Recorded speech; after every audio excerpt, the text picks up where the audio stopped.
Okay, Manny Chad, atong susuhihon kining talagsaong istorya sa kaligon og pag-uswag gikan sa 2025. So, giunsa man sa usa ka tuig nga grabeng pagpaningkamot nga niresultad six-figure sales. Ang tanan nagsugod sa pagsulay niyag daghan kaayong mga industriya. Bisan unsa na lang. Grabe ka diverse, no? Gikan real estate, naabot pag skydiving. Lain-lain gyud. Og kining tanan nga kasinatian, bisan lahi-lahi, maoy nahimong pundasyon sa iyang kalig-on. Pero, dili gyud to sayon. Ang iyang panaw puno sa mga hagit ug kapakyasan. Nisulod siya sa usa ka taas nga, wow, diin ang iyang paningkamot murag walay pulos.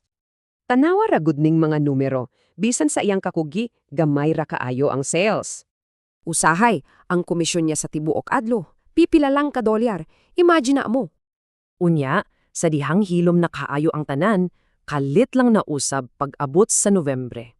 Sa Nobyembre lang, ang iyang halin niabot og kapin sa usa ka 2,000 ka dolyar. Hunahuna, siya ra usa. Ang iyang kanhing kumpanya, 20 ka ahente ang kinahanglan para ana. So, unsa may sekreto niya para magpabiling focused bisan sa kalisod? Ang tubag naa sa usa ka simple pero gamhanan nga butang, ang Daily Blessings Tracker. Dili lang ni bahin sa numero, record ni sa tanan sa tibuok niyang kinabuhi.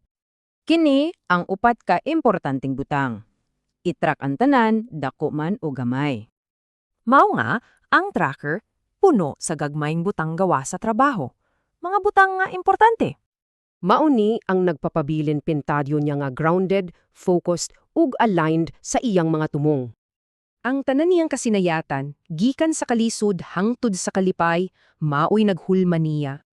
Ang pangutana kaon, siyambara ba jud to? Atong tan-awon sa 2026.